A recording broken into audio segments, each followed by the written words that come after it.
Hey everybody, and welcome to another week of Magic.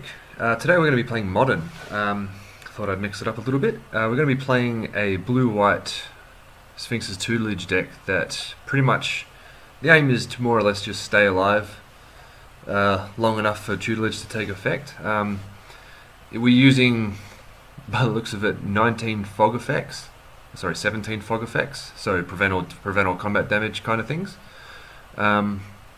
Some of them have a few more uses than just the fog effect, but it's essentially just prevent the damage.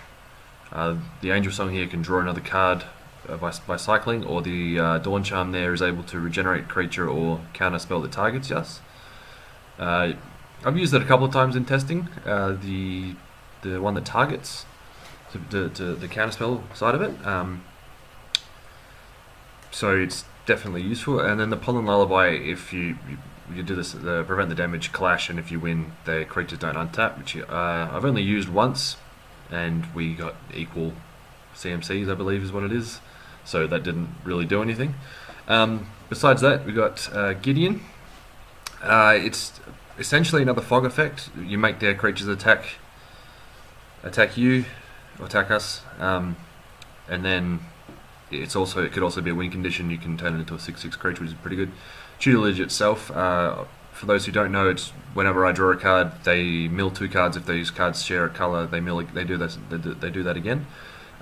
It can often turn very quickly, especially with a monocolored deck. You can, I've more than once gotten more than 10 or 15 cards out of a single hit.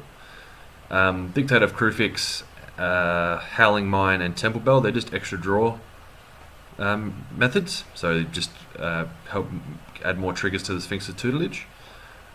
Supreme Verdict, again, just trying to survive long enough to make Tutelage happen.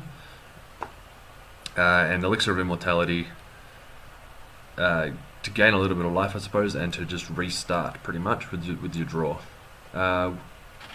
That's pretty much all of the important cards. There's a few lands that are worth taking note of. The Sheldock Isle is specific. When you play it, you hide away a card, and then its ability is when a library has 20 or fewer cards in it, you may cast that card for free just for paying 1 blue and a tap. So it can be useful later in the game. Then pretty much just Ghost Quarter is the other special land. The other ones are just dual lands. Some of them have Scry or Gain a Life. So let's go over to the sideboard. So we've got the Burrington Forge Tender, which beautiful against burn, helps prevent the damage, and it can stay alive against the creatures. Path to Exile, got a couple of those, which can probably just, just a bit of removal. I found that in testing there was no instant speed removal, so if a creature hits, it's pretty much, if you don't have Supreme Verdict, or I think it's just Supreme Verdict, you can't do anything, you can't interact with the creatures at all, so I put those in. The Disenchants, just in general against Artifact or Enchantment, it's certainly going to help. The Core Fireworker, same as the Burrington Forge Tender, just to help against them burn.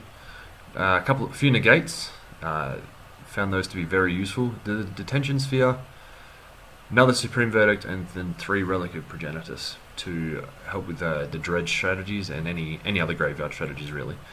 So that's the deck, and I will see you in the games.